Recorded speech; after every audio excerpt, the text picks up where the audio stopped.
দারুণ খবর, দারুণ খবর, দারুণ খবর। বিপিএল এ ফিক্সিং এ অভিযুক্ত ক্রিকেটাররা আরামসে বিপিএল খেলতে পারবেন। তালি দেন, বড় একটা তালি দেন।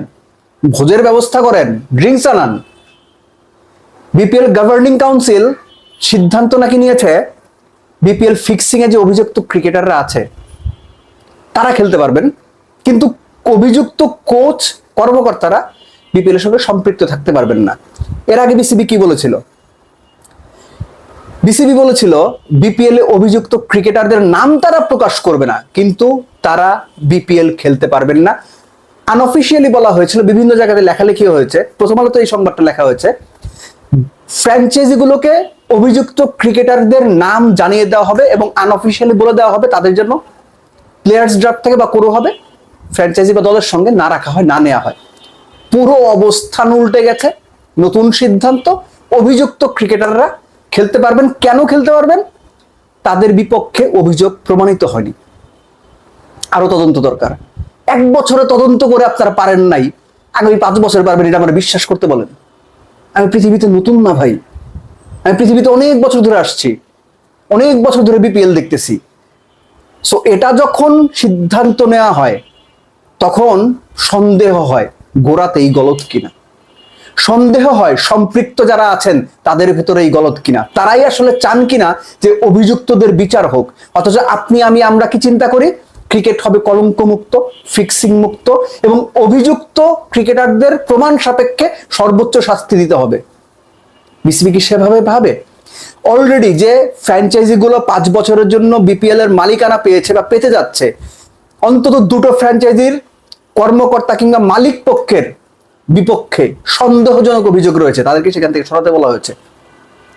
নাজমুল হাসান পাপনের বোর্ডে বিভিন্ন ডিরেক্টর বিপিএল ফ্র্যাঞ্চাইজির সঙ্গে সম্পৃক্ত ছিলেন, নামে বেনামে ছদ্মনামে সম্পৃক্ত ছিলেন। কনফ্লিক্ট অফ ইন্টারেস্ট তৈরি হতো, প্রচুর সমালোচনা হয়েছে। এই বোর্ডের ডিরেক্টররাও রয়েছেন, এমনকি বোর্ড থেকে বলা হয়েছে বিপিএল মিটিং এ এই যে বিভিন্ন ফ্র্যাঞ্চাইজির সঙ্গে সম্পৃক্ত ডিরেক্টর রয়েছে তারা যেন মিটিং এ না আসেন, বিপিএল এর মিটিং এ। এটা নিয়ে আবার তাদের মধ্যে একটু মন কষাকষি হয়েছে, মন কালাকালি, এই ওর চেহারা দেখবে না, ও ওর চেহারা দেখবে না, এই ধরনের তামাশা। আমরা এক্সপেক্ট করি বিপিএলটা ছোট করে হলেও সাস্টেনেবল একটা বিপিএল হোক, ভালো বিপিএল হোক। অথচ ক্রিকেট বোর্ড ফিক্সিং এর মতো গুরুতর একটা ইস্যুতে সিদ্ধান্ত নেওয়ার পরেও সেই সিদ্ধান্ত থেকে সরে হলো। এটাকে আপনার ভালো প্র্যাকটিস মনে হয়? এটাকে আপনার সঠিক চর্চা মনে হয়? আর অভিযোগ প্রমাণের যে প্রশ্নটা যখন আসে, আপনি অভিযোগ কিভাবে প্রমাণ করবেন? এক প্লেয়ার 4টা ওয়াইড দিছে, সেটা ফিক্সিং ছিল, এটা আপনি কিভাবে প্রমাণ করবেন? এক বোলার একেবারে 25 খাইছে, এটা ফিক্সিং ছিল, কিভাবে প্রমাণ করবেন? এক বোলার একেবারে 3টা নো বল করছে, কিভাবে প্রমাণ করবেন আপনি? এই যে অভিযুক্ত যারা আছে তাদের প্রমাণ করাটা কি এতটাই সোজা? এটা সহজতম উপায় ছিল অভিযুক্তদের খেলতে না দেওয়া। সাধারণ মানুষ বুঝে যেত, ফ্র্যাঞ্চাইজিগুলো জানতো, একই সঙ্গে কোচ কর্মকর্তাদেরও স্টপ রাখা উচিত ছিল। আপনারা কি করলেন? ব্যাপারটা ওপেন করে দিলেন। এখন মোটামুটি অভিযুক্ত যারা ছিল, যারা ছোটখাটো অভিযোগের তো কেউ হয়তো 5টা ম্যাচ ফিক্সিং করছে, কেউ হয়তো একটা হোয়াইট বল দিয়ে ফিক্সিং করছে। এখন একটা হোয়াইট বল দিয়ে ফিক্সিং করছে, তার মাথায় গিয়ে ঢুকবে না ভাই? এটা কিছু হয় না, তো কিছু হয় না। অভিযুক্ত প্রমাণ করতে পারেন আমি তো খেলতে পারতেছি, এবার সে 5টা ফিক্সিং করবে, 10টা ফিক্সিং করবে, কি করে আটকাবেন আপনি? অভিযুক্তদের কোনোভাবেই বিপিএল খেলতে দেওয়ার সিদ্ধান্ত নেওয়াটা যৌক্তিক কোনো সিদ্ধান্ত না। অ্যালেক্স মার্শাল বলুক, যে খুশি সেই বলুক, অভিযুক্তদের বাইরে রাখা দরকার ছিল।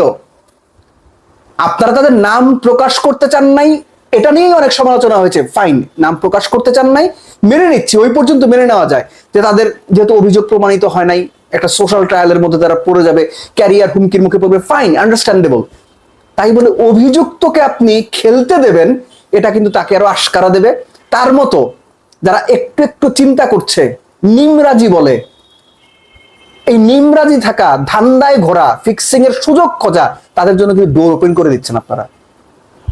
এই ফ্লাডগেট যদি ওপেন হয়ে যায় তাতে কেউ রেহাই পাবে না।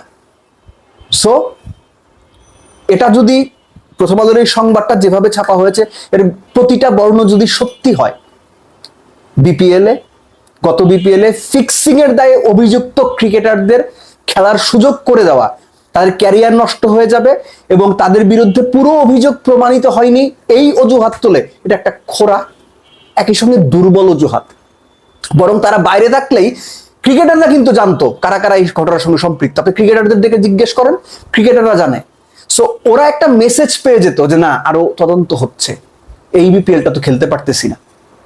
সো একটা অ্যাওয়ারনেসের জন্য মেসেজ দেওয়া দরকার ছিল। বিসিবির এই বোর্ড সেই মেসেজটা দিতে খুব বাজেভাবে ব্যর্থ হলো, এবং এই ব্যর্থতার দায় নিয়ে বাংলাদেশ ক্রিকেটকে চলতে হবে।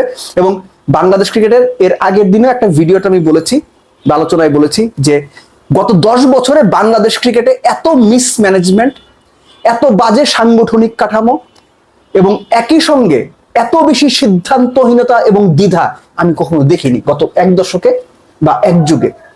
সবকিছু মিলে এই যে দ্বিধাগ্রস্ত একটা ক্রিকেট বোর্ড, এই দ্বিধাগ্রস্ত ক্রিকেট বোর্ড সত্যিকার অর্থে বাংলাদেশের মানুষের ভালোবাসার ক্রিকেটটাকে কোন উচ্চতায় আসলেই নিয়ে যেতে পারবে, এটা নিয়ে না প্রতি মুহূর্তে সন্দেহ বাড়ছে। এবং বিপিএল এর ফিক্সিং এর দায়ে অভিযুক্ত ক্রিকেটারদের প্রথম আলোর সংবাদ মতে যে খেলতে দেওয়ার সিদ্ধান্ত নেওয়া হয়েছে এবং তাদেরকে থামানো হবে না, যোগ্যতা অনুযায়ী ফ্র্যাঞ্চাইজি খেলতে পারবেন, এই সিদ্ধান্তটা না কোনোভাবেই আমি অন্তত পছন্দ করলাম না।